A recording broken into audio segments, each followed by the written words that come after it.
வணக்கம்.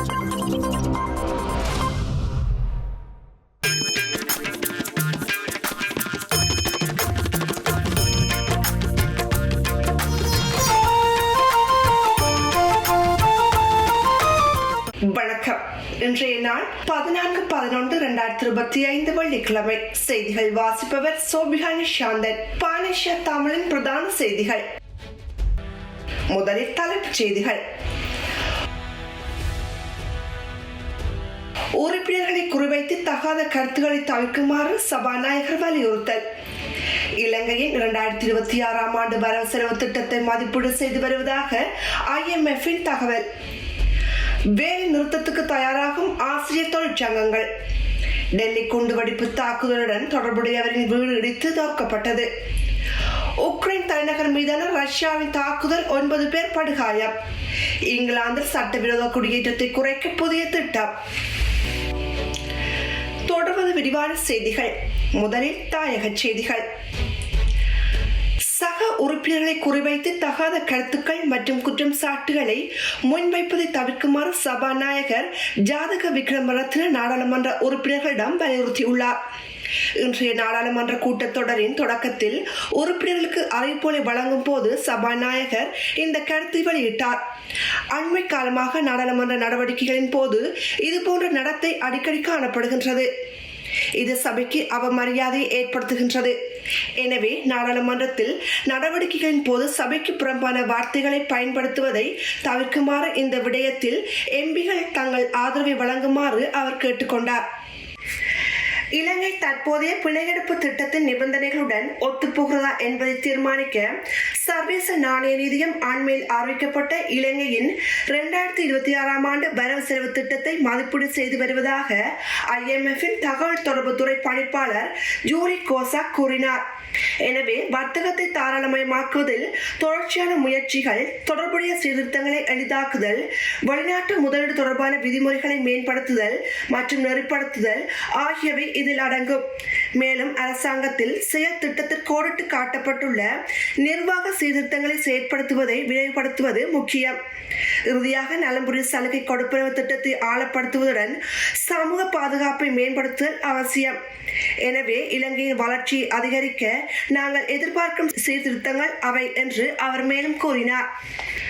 பாடசாலை நேரத்தை பிற்பகல் 2 மணி வரை நீடிப்பது உட்பட்ட அரசாங்கத்தின் முன்மொழியப்பட்ட கல்வி சீர்திருத்தங்களுக்கு கல்வி தொழிற்சங்கங்கள் தங்கள் எதிர்ப்பை வெளிப்படுத்தியுள்ளன. நேற்று 13ஆம் தேதி ஊடகங்களுக்கு உரையாற்றிய ஆசிரியர் அதிபர் சங்கத்தின் அழைப்பாளர் உலப்பரினர் சுமங்கல தேரர் இந்த சீர்திருத்தங்களை திரும்ப பெற கோரி டிசம்பர் 12ஆம் தேதி பல தொழிற்சங்கங்கள் நாடு முழுவதும் வேலை நிறுத்தத்தை மேற்கொள்ளும் என்று அறிவித்தார். வழக்கமாக நிர்வாகத்தை ஆதரிக்கும் தொழிற்சங்கங்களிடமிருந்து ஆட்சேபனைகள் இருந்த போதிலும் முன்மொழியப்பட்ட பாடசாலை நேர நீடிப்பை அமல்படுத்த அரசாங்கம் நடவடிக்கை எடுத்து வருகின்றது. நிலவும் எதிர்ப்பை கருத்தில் கொள்ளாமல் முன்மொழியப்பட்ட மாற்றங்கள் குறித்து ஏற்கனவே அதிகாரப்பூர்வ சுற்றறிக்கைகள் வெளியிடப்பட்டுள்ளது.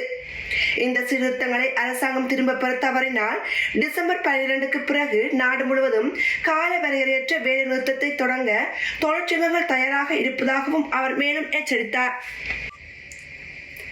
முன்னாள் ஜனாதிபதி கோட்டபாய ராஜபக்ஷ, முன்னாள் பாதுகாப்பு செயலாளர், முன்னாள் காவல்துறை அதிபர், முன்னாள் கடற்படை தளபதி, முன்னாள் பொது பாதுகாப்பு அமைச்சர் மற்றும் முன்னாள் பாதுகாப்பு அமைச்சர் ஆகியோர் உடனடியாக தங்கள் நிரந்தர வதிவிட முகவரியை சரியான முறையில் சமர்ப்பிக்க வேண்டும் என உயர் நீதிமன்றம் உத்தரவு பிறப்பித்துள்ளது. அறகலைய போராட்டத்தின் போது முன்னாள் நாடாளுமன்ற உறுப்பினர்கள் மற்றும் அமைச்சர்களின் வீடு மீதான தாக்குதலால் ஏற்பட்ட சேதங்களை இழப்பீடு வழங்குவதில் ஏற்பட்ட முறைகேடுகள் தொடர்பான விசாரணைகளை நடத்த கோரி தாக்கல் செய்யப்பட்ட அடிப்படை உரிமைகள் மனுவை பரிசீலித்த பின்னர் குறித்த உத்தரவு பிறப்பிக்கப்பட்டுள்ளது. யுத்த காலத்தில் தமிழீழ விடுதலை புலிகளின் ஆயுதங்களை மறைத்து வைத்ததாக சந்தேகிக்கப்படும் சுதந்திரபுர பகுதியில் தனியார் காணியில் இன்றைய தினம் காலை அகழ்வு பணிகள் ஆரம்பமாகி இடம்பெற்று வருகின்றது. குறித்த அகழ்வு பணியானது முல்லைத்தீவு மாவட்ட நீதிமன்ற நீதிபதி MH மஹ்ரூஸ் மேற்பார்வையில் நடைபெற்று வருகின்றது. விசேட அதிரடி படையினருக்கு கிடைத்த தகவலின் பிரகாரம் முல்லைத்தீவு மாவட்ட நீதிமன்ற நீதிபதி உத்தரவின் பேரில் போலீஸ் விசேட அதிரடி படையினர், புதுக்குடியிருப்பு போலீசார் இணைந்து அகழ்வு பணிகள் இடம்பெற்று வருகின்றது. தொடர்பது இந்திய செய்திகள். டெல்லியில் செங்கோட்டை மெட்ரோ ரயில் நிலையம் அருகே மேற்கொள்ளப்பட்ட பயங்கரவாத குண்டுவெடிப்பு தாக்குதலுடன் தொடர்புடைய சந்தேக நபர்களின் ஒருவரின் வீடு இடித்து தரைமட்டமாக்கப்பட்டுள்ளது. ஜம்மு காஷ்மீரின் புல்வாமாவில் உள்ள டெல்லி குண்டுவெடிப்பில் தொடர்புடைய உமர் முகமது என்பவரின் வீடு இந்திய பாதுகாப்பு படையினரால் இடித்து தள்ளப்பட்டுள்ளதாக தகவல் வெளியாகியுள்ளது. கடந்த 10ஆம் தேதி டெல்லியில் செங்கோட்டை மெட்ரோ ரயில் நிலையம் அருகே கார் ஒன்று வெடித்து சிதறிய நிலையில் அருகில் இருந்த பல வாகனங்கள் தீப்பிடித்ததுடன் 13 பேர் உயிரிழந்து 27 பேர் காயமடைந்து சிகிச்சை பெற்று வருகின்றனர். இந்த சம்பவத்தில் காரை செலுத்தியவர் காஷ்மீரில் புல்வாமா மாவட்டத்தை சேர்ந்த வைத்தியர் முகமது உமர் நபி என தெரிய வந்துள்ளதுடன் இது திட்டமிட்ட பயங்கரவாத செயல் என கண்டறியப்பட்டுள்ளது. நாட்டையே உலுக்கிய இந்த சம்பவம் குறித்து தேசிய புலனாய்வு முகாமை விசாரணை நடத்தி வருகின்றது. இந்நிலையிலேயே அவரது வீடு இடித்து நொறுக்கப்பட்டுள்ளது. தொடர்பது உலகச் செய்திகள்.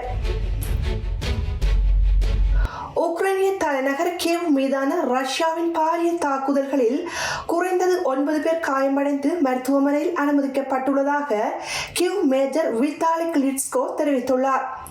காயமடைந்தவர்களின் ஒருவர் கர்ப்பிணி பெண் மற்றும் 2 குழந்தைகள் அடங்கியுள்ளதாக தெரிவிக்கப்படுகின்றது.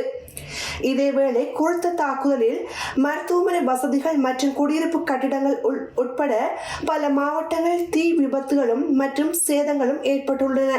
தாக்குதலின் விளைவாக ஏற்பட்ட மின்சார தடைகளை சரி செய்யப்பட்டாலும் வெப்பமூட்டும் வசதிகள் தடைகள் இன்னும் நீடிப்பதாக அவர் தெரிவித்தார். மேலும் மேஜர் மருத்துவர்களும் அவசரகால சேவைகளும் எல்லா இடங்களிலும் செயற்படுவதாகவும் அவர் உறுதிப்படுத்தியுள்ளார். வரவிருக்கும் குடிவரவு சீர்திருத்தங்கள் தொடர்பாக உள்துறை செயலாளர் ஷபானா மஹ்மூத் அவர்கள் நாடாளுமன்றத்தில் முக்கிய அறிவிப்பு ஒன்றை வெளியிட்டுள்ளார். அவர் சட்டவிரோத குடியேற்றத்தை எதிர்கொள்ள புதிய விதிமுறைகளை அறிவிக்க உள்ளதாக எதிர்பார்க்கப்படுகின்றது. இது நாடு கடத்தலை எளிதாக்குவதையும் அகதிகளை இங்கிலாந்துக்கு இருக்கும் இழுவை காரணிகளை குறைப்பதையும் நோக்கமாக கொண்டுள்ளது. உள்துறை செயலாளர் இங்கிலாந்தின் அதிகப்படியான பெருந்தன்மை மற்றும் தங்குவதற்கான வசதி ஆகியவை நாடு கடத்தலை மிகவும் கடினமாக்கியுள்ளதாக தெரிவிக்கப்படுகின்றது. டென்மார்க்கில் தோல்வியுற்ற புகலிட கோரிக்கையாளர்களில் 95 பேர் நாடு கடத்தப்படும் திட்டத்தினை அடிப்படையாக கொண்டு இந்த புதிய சீர்திருத்தம் அமைந்துள்ளது. இந்த சீர்திருத்தங்களில் குடும்ப மீள்சேர்க்கை விதிகளை இருக்குதல் மற்றும் சில அகதிகளுக்கு தற்காலிக தங்குமிடத்தை மாத்திரமே அனுமதித்தல் போன்ற மாற்றங்கள் அடங்குவதாக தெரிவிக்கப்படுகின்றது. இத்துடன் பானிஷ்ய தமிழின் பிரதான செய்திகள் நிறைவு. செய்திகளை உடனுக்குடன் தெரிந்து கொள்ள பானிஷ்ய தமிழ் நியூஸ் வலையொலியை சப்ஸ்கிரைப் செய்யுங்கள். நேரலையில் www.panisyatamil.tv என்ற இணையதளம் வாயிலாக தொலைக்காட்சி நீங்கள் பார்வையிடலாம். நன்றி.